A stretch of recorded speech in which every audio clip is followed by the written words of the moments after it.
지난주에 반가운 봄비가 내렸습니다.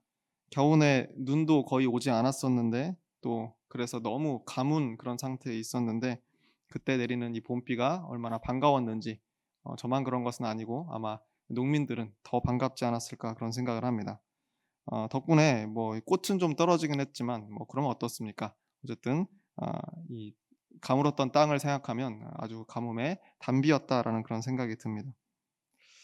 그런데 막상 비가 내리는 날 밖을 나가서 뭔가 '일을 해야 된다.'라고 그렇게 생각을 하면 여러 가지로 불편한 점들이 참 많이 있습니다.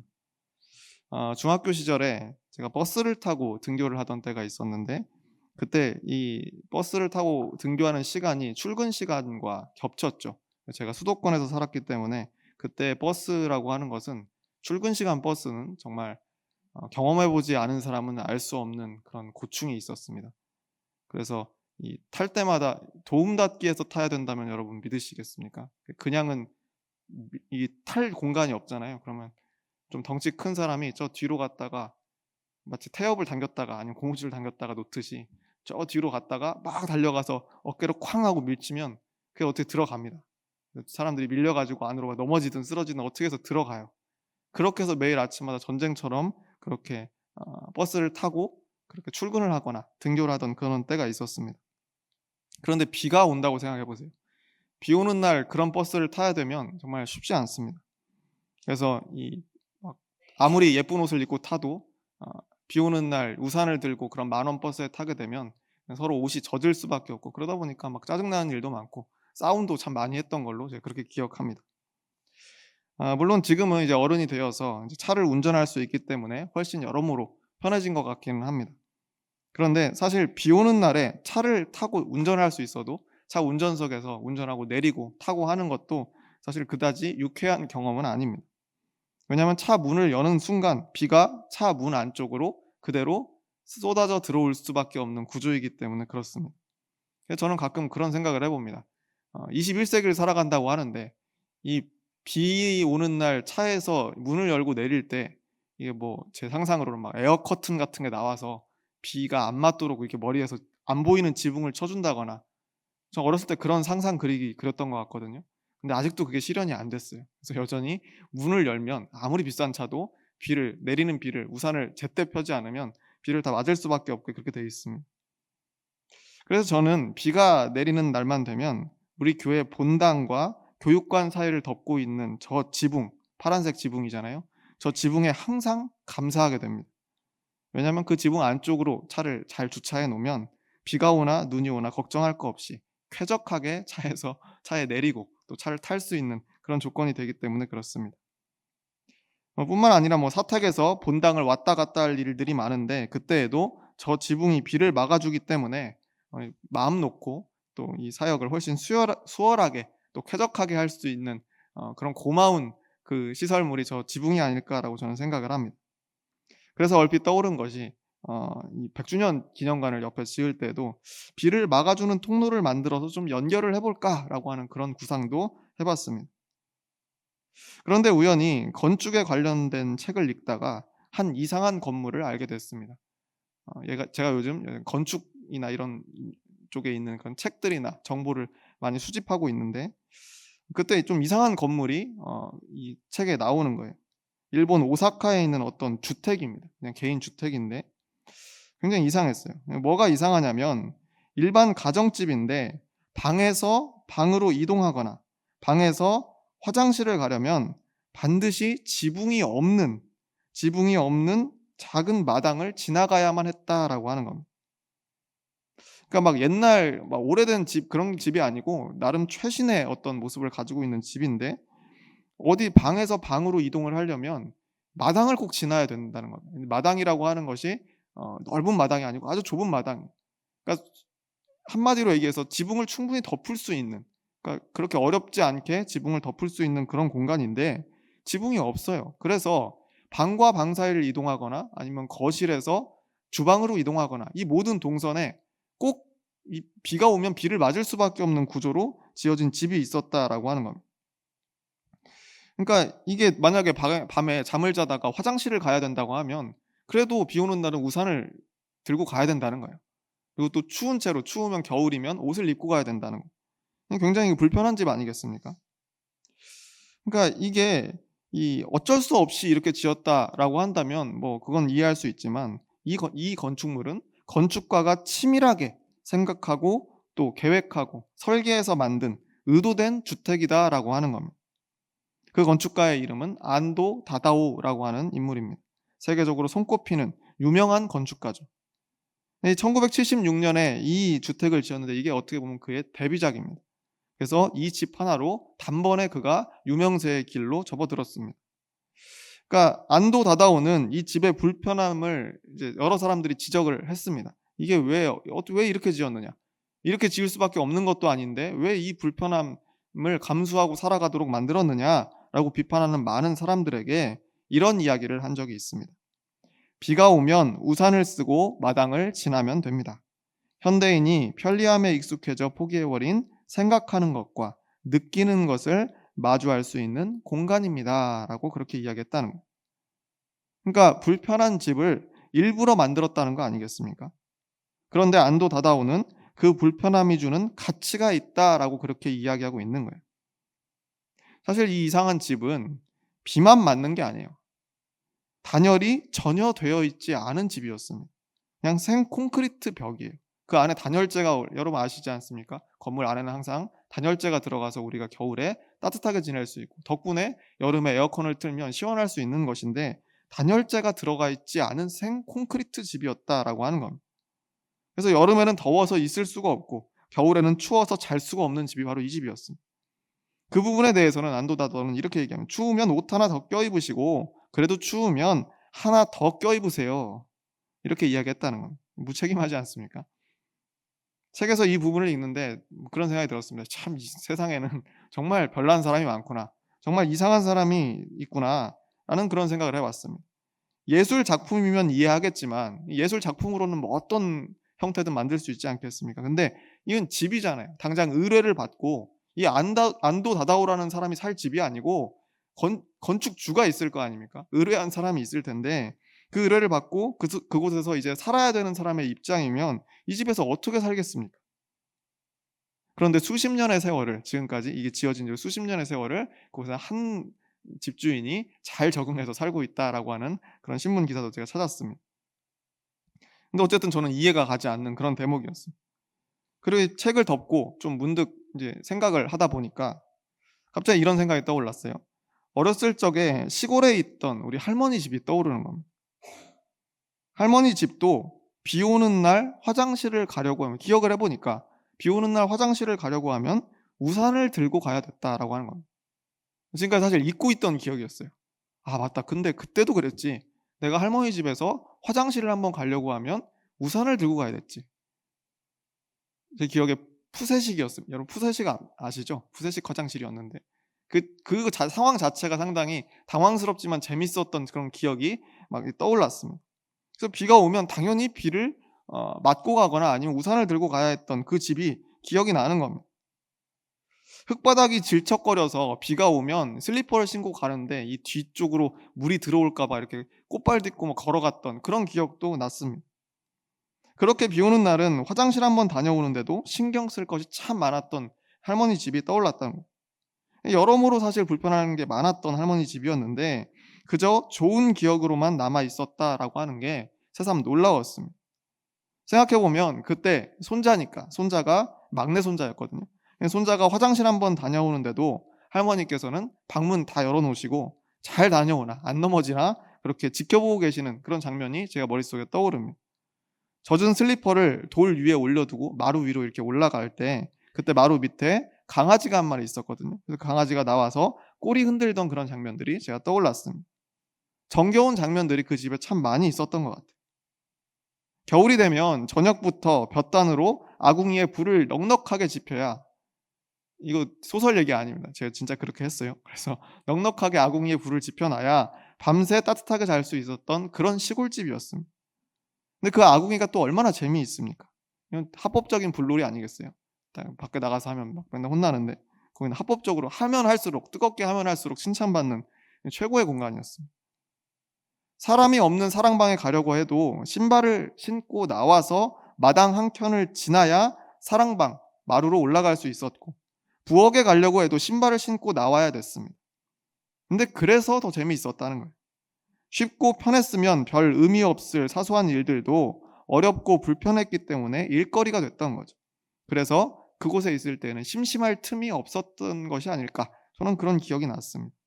이게 굉장히 잊혀져 있던 기억이었는데 그 책 속에서 이상한 집에 대한 이야기를 읽으면서 떠올려 보니까 그 불편했던 집에 오히려 더 정겹고 소중한 추억들이 많이 있었구나라고 하는 생각이 들었다는 겁니다. 그래서 다시 책을 펴서 그 문장을 다시 읽어봤습니다. 비가 오면 우산을 쓰고 마당을 지나면 됩니다. 현대인이 편리함에 익숙해져 포기해버린 생각하는 것과 느끼는 것을 마주할 수 있는 공간입니다. 이제서야 저 말에 공감이 되기 시작했습니다. 이상한 사람이 지은 별난 집이라고 생각했는데 아니었습니다. 불편함이 주는 가치가 따로 있다라고 하는 것에 제가 동의하게 됐다라고 하는 거죠. 구약성서 신명기 8장 12절 이하 말씀에 이런 기록이 있습니다. 내가 먹어서 배부르고 아름다운 집을 짓고 거주하게 되며 또 내 소와 양이 번성하며 내 은금이 증식되며 내 소유가 다 풍부하게 될 때에 내 마음이 교만하여 내 하나님 여호와를 잊어버릴까 염려하노라. 오늘 본문 말씀 중에 한 부분입니다. 이스라엘 백성들이 출애굽한 후에 약 40년 동안의 광야 생활을 했죠.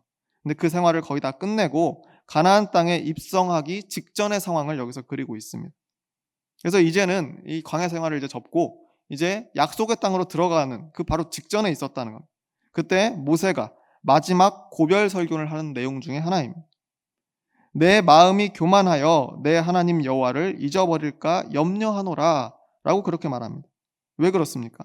네가 먹어서 배부르고 아름다운 집을 짓고 거주하게 될 것이므로, 그리고 소와 양이 늘어나고 소유가 많아지게 되면 하나님을 너희가 잊게 될까 봐 걱정된다, 염려된다 라고 그렇게 모세가 이야기하는 겁니다.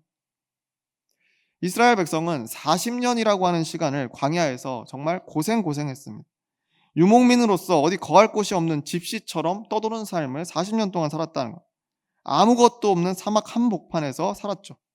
그리고 나서 이제 비로소 기한이 다 되어서 가나안 땅으로 들어가게 될 텐데, 이제는 유랑하는 삶이 아니라 정착하는 삶, 그리고 불안한 삶에서 안정적인 삶으로 나아가게 될 텐데, 그건 분명히 좋은 일이죠. 그렇지만 한편으로 하나님과 쌓았던 추억들을 잊을까 봐, 광야에서 그분의 도우심과 은혜에 감격했던 기억들을 잃게 될까 봐 걱정하고 있었다라고 하는 겁니다. 그래서 이어지는 14절 하반절 이하의 말씀에 이렇게 되어 있습니다. 여호와는 너를 애굽 땅 종되었던 집에서 이끌어내시고 너를 인도하여 그 광대하고 위험한 광야 곧 불뱀과 전갈이 있고 물이 없는 간조한 땅을 지나게 하셨으며, 또 너를 위하여 단단한 반석에서 물을 내셨으며 내 조상들도 알지 못하던 만나를 광야에서 내게 먹이셨나니. 잊지 말아야 할 하나님의 모습이 바로 이것이다 라고 모세는 전하고 있어요. 애굽 땅에서 이끌어내셨고 그 위험한 광야를 지나게 하시면서도 그들을 안전하게 지키신 분이 바로 하나님이시다 라고 하는 겁니다.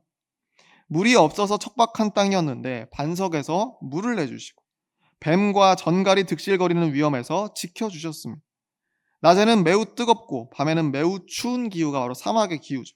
그래서 낮에는 구름 기둥을 통해서 햇빛을 가려주시고 밤에는 불 기둥을 통해서 따뜻하게 지켜주신 분이 하나님이셨다는 겁니다.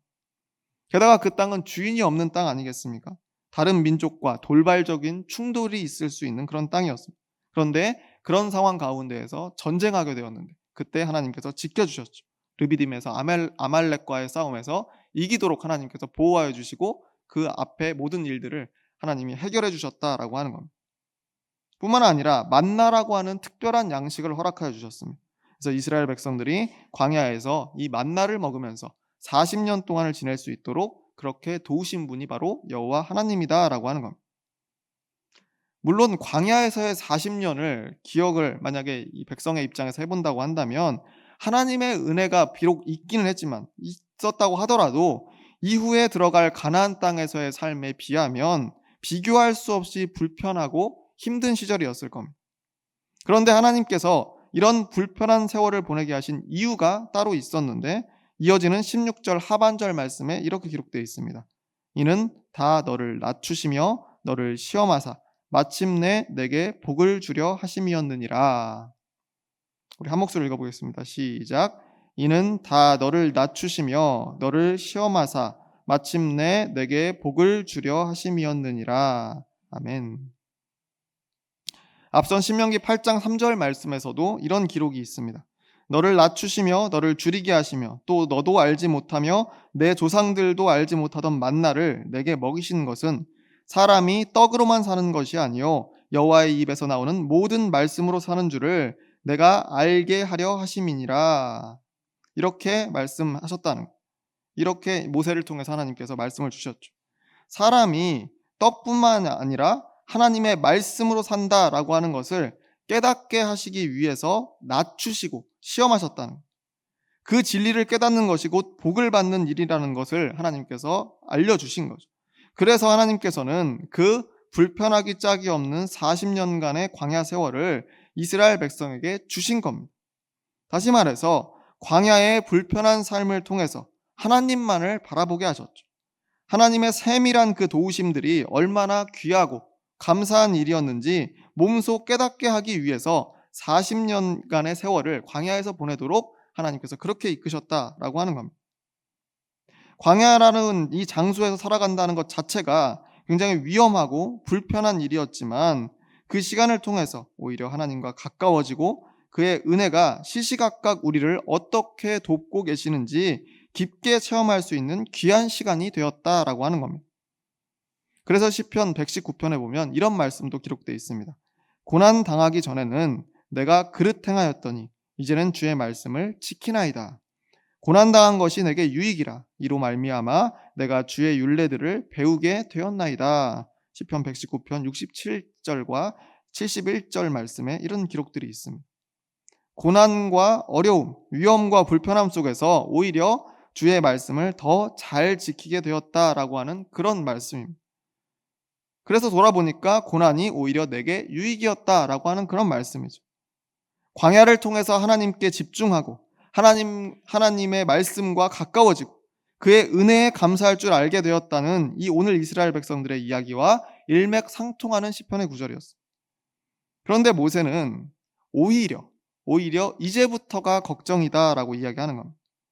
이제 곧 그 광야의 삶을 끝내고 요단강을 건너서 젖과 꿀이 흐르는 가나안 땅에 들어가게 되면 그 이유가 더 걱정이라는 거예요. 이 백성들이 과연 어떻게 될 것인가? 그토록 기다려온 약속의 땅에 들어가기는 하는데 안전하고 편리한 삶이 기다리고 있기는 한데 과연 그곳에서도 이 백성들이 하나님의 은혜를 기억할 수 있을 것인가? 모세는 그렇게 염려했다라고 하는 겁니다. 그래서 모세가 오늘 본문 첫 절이었던 신명기 8장 11절에서 이렇게 당부했습니다. 내가 오늘 내게 명하는 여호와의 명령과 법도와 규례를 지키지 아니하고 내 하나님 여호와를 잊어버리지 않도록 삼갈지어다. 모세의 권면입니다. 여호와의 명령과 법도와 규례를 어기지 말아라. 그래서 여호와를 잊어버리지 않도록 가나안 땅에 들어가서 너희 조심해라. 안전하고 평화로운 삶, 편리함과 부유한 삶이 훨씬 좋아 보여도 광야의 시간, 그 광야에서의 불편하고 위험하고 배고프고 불안했던 그 광야의 시간 속에서만 만날 수 있는 하나님의 은혜가 있었는데 그것을 잊어서는 안 된다라고 하는 겁니다. 비가 오면 우산을 써야 되고 날이 추우면 추운 대로, 더우면 더운 대로 온갖 불편함, 그 속에서만 얻을 수 있는 가치가 따로 있다. 그 이상한 집을 지었던 건축가 안도 다다오의 그런 설명처럼 불편함 속에서만 경험할 수 있는 하나님의 은혜들이 있다라고 하는 겁니다. 이 말씀을 묵상하고 나니까 당장 우리 교회당을 보는 제 눈이 조금씩 바뀌기 시작했습니다. 건물에 대한 그리고 또 공간에 대한 틀에 박힌 생각들이 조금씩 달라지기 시작했습니다. 예배와 신앙 속에 경험하는 불편함들이 있죠. 예배하는 예배자로서 혹은 신앙을 가지고 있는 신앙인으로서 삶을 살아갈 때 그것 때문에 불편해지는 여러 가지 지점들이 있습니다. 또한 우리 매일의 일상생활 속에서 맞닥뜨리는 불편함들, 그런 모든 것들에 대해서 다시 생각해보는 계기를 갖게 되었습니다. 불편하기 때문에 얻을 수 있는 무언가가 있는데 우리는 덮어놓고 계속 편하고 안락하고 쉽게만 살려고 하는 것이 아닌가, 그렇게 스스로 질문하게 되었다라고 하는 겁니다. 어쩌면 하나님 백성이 되는 길은 애초에 편리하고 여유 있는 길이 아니라 불편하고 비좁은 길이었을 수 있습니다. 광야에서 유랑하던 이스라엘 백성들의 모습이 바로 하나님 백성의 참 모습, 원래 모습일 수 있다는 겁니다. 비록 광야의 삶을 끝내고 가나안에 정착하면서 안전하고 편리한 삶을 살아갈 수 있도록 그렇게 되기는 했어도 그 불편한 광야의 삶을 잊어서는 안 된다라고 오늘 본문 속 모세가 이야기합니다. 더 나아가서 이미 편안한 시절 속을 살아가면서도 불편함이 주는 가치를 일부러 선택할 줄도 알아야 됩니다. 신약 성서에서 마태복음 7장 13절에서 14절까지 말씀, 거기 예수님께서 이런 말씀을 하신 적이 있습니다. 좁은 문으로 들어가라. 멸망으로 인도하는 문은 크고 그 길이 넓어 그리로 들어가는 자가 많고 생명으로 인도하는 문은 좁고 길이 협착하여 찾는 자가 적음이라. 아멘. 예수님의 말씀입니다. 좁은 문으로 들어가라. 많은 사람들은 넓고 편안한 길을 찾기 마련이지만 예수님은 제자들에게 좁고 불편한 길을 택하라 라고 그렇게 권면하셨습니다. 단순히 불편했지만 하나님의 은혜를 체험했던 옛 기억을 잊지 말아라 정도를 넘어서 다시 그 불편한 길을 선택하라. 지금 편한 가운데 있지만 불편한 길을 너희가 택하라 라고 그렇게 말씀하신 거죠. 튼튼한 지붕을 덮을 여력이 충분히 있었음에도 지붕을 없애 비를 맞는 불편함을 일부러 선택했던 건축가 안도 다다오가 지었던 그 이상한 집처럼 하나님의 뜻을 살아내기 위한 여러 불편함이 있는 우리 신앙인의 길을 일부러 선택한 사람들이 바로 우리들이다라고 하는 것을 우리는 언제나 잊지 말고 기억해야 됩니다. 그래서 세상은 날로 시간이 갈수록 더 편리해져 가더라도 우리는 하나님 백성으로서의 불편함을 기꺼이 감수하고 이스라엘이 광야에서 경험했던 하나님의 은혜를 사모하면서 이 신앙의 자리를 계속해서 지켜가야 된다라고 저는 그렇게 믿습니다. 바라기는 우리 모두가 인생 속에 불편한 집을 지음으로써 잊혀진 가치들을 발견해내고 광야에서 경험하는 하나님의 특별한 은혜를 사모하는 마음으로 그리스도의 좁은 길을 선택하며 살아가는 저와 여러분이 모두 되시기를 주의 이름으로 축원합니다. 기도하겠습니다.